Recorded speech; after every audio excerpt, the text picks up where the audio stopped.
Today, we explore the elusive and often very difficult act of forgiveness. Welcome. My name is Gary W. Moore, and this is Positively Speaking.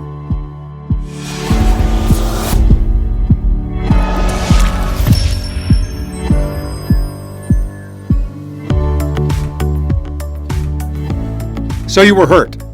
Join the club. Trying to avoid the pain is futile. It's all part of the human experience. What we do with the pain and how we get past the transgression that a friend or a loved one may have committed that caused our pain, well, that's a different story.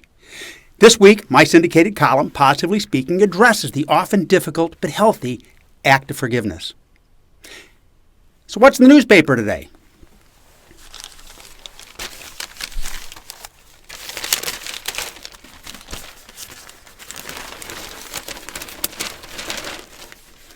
If you're like me, I'm going to go to the obituaries.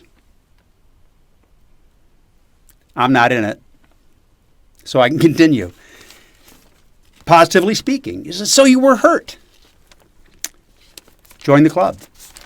Whether it's a broken relationship with a person you are sure is the love of your life, or being fired from a job you believe was your career and calling. Maybe a parent or child said something unimaginable to you and cut you so deep you cannot forget. Or maybe your best friend. Maybe a family member. Someone has betrayed your trust.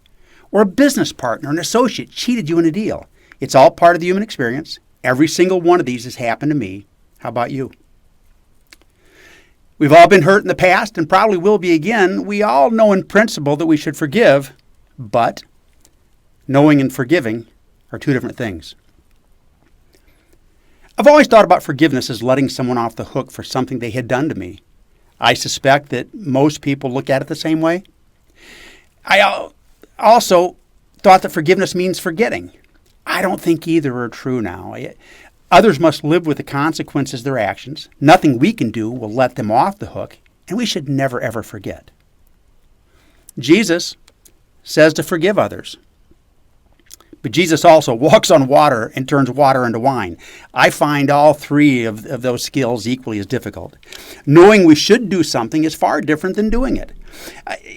But hanging on to the pain only punishes the person who was wronged. You and I. You may say, they don't deserve forgiveness. They don't believe or admit they've done anything wrong, or they've never asked for forgiveness, so why should I forgive them? Have you ever thought that maybe forgiveness isn't something we do for them, but for ourselves?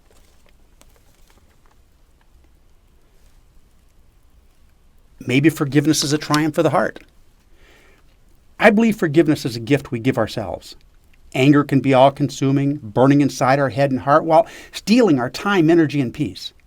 Maybe forgiving is a way to release the hurt, anxiety, and even hatred we may feel.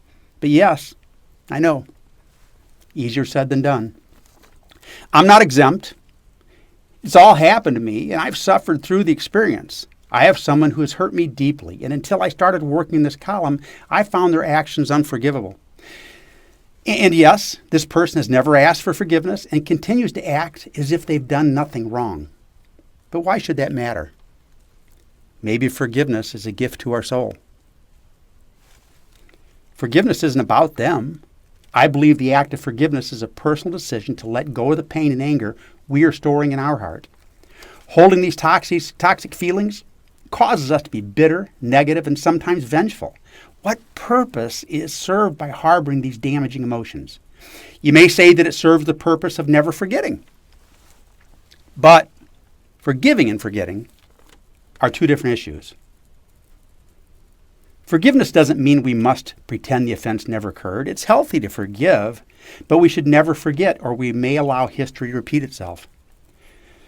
The nation and people of Japan are among our closest allies, even though it's been less than 80 years since they executed a surprise attack early on a Sunday morning, killing thousands of Americans. Yes, we've forgiven the government and people of Japan while working closely with them in friendship to advance our common interests. But we'll never forget what happened on that day that'll live in infamy. And don't confuse forgiveness with trust. Pastor Rick Warren, in his mega-selling book, really, Purpose-Driven Life, writes, many people are reluctant to show mercy to others because they do not understand the difference between trust and forgiveness. Forgiveness is letting go of the past, while trust has to do with future behavior. It's through grace that we are forgiven, and we should extend grace to others because we are also guilty. We've all wronged and hurt others in our journey and may do it again. It may be a purposeful act that we inflict upon others, while other times accidental. However, none of us are blameless, not one. When we forgive others, we are demonstrating the strength of our character. I'm realizing through writing this column that forgiveness brings freedom, dignity, and peace into our lives. Not because we owe it to those who hurt us. We owe them nothing, but because you owe it to ourselves. Amazing grace. How sweet the sound that saves a wretch like me.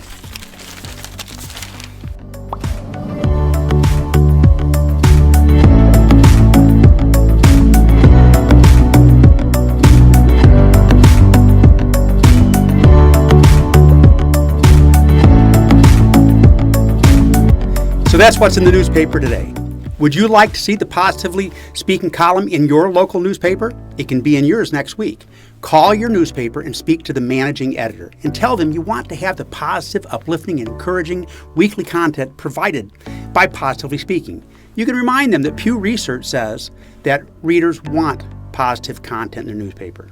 Positively Speaking is a self-syndicated column that is currently running weekly in 9 great newspapers and with occasional commentary in 3 others. You can find Positively Speaking on Tuesdays in the Hawkeye covering the greater Burlington area of Iowa, Wednesdays in the Muscatine Journal, Muscatine, Iowa, Thursdays in the Daily Journal covering the greater Kankakee River Valley of Illinois, Fridays in the Nonpareil of Council Bluffs, Iowa, and also on Fridays, the Oskaloosa Herald. Saturdays in the Times covering the Ottawa South Peru area of Illinois, Sundays in the Southern Illinois covering the Southern Third of Illinois also. On Sundays, the Journal Courier covering Jacksonville and much of the Central Illinois, and also on Sundays, the Telegraph Herald covering Dubuque in northeastern Iowa. So, thank you for joining me today. I hope you'll subscribe to this channel. Check back weekly, for new postings and new content. I promise it'll be positive, uplifting, encouraging, and motivational. And if you like this and enjoy this, please share this with others. Please tell others to come. Please tell them to subscribe. And most importantly, what I want you to remember between now and next week when we meet again is that the world, when it descends into darkness, the other half of the world is bathed in beautiful sunlight. Our world is always changing, and the darkness never stays. So God bless. Thank you for being here today. Thank you for reading Positively Speaking, and I'll talk to you next week.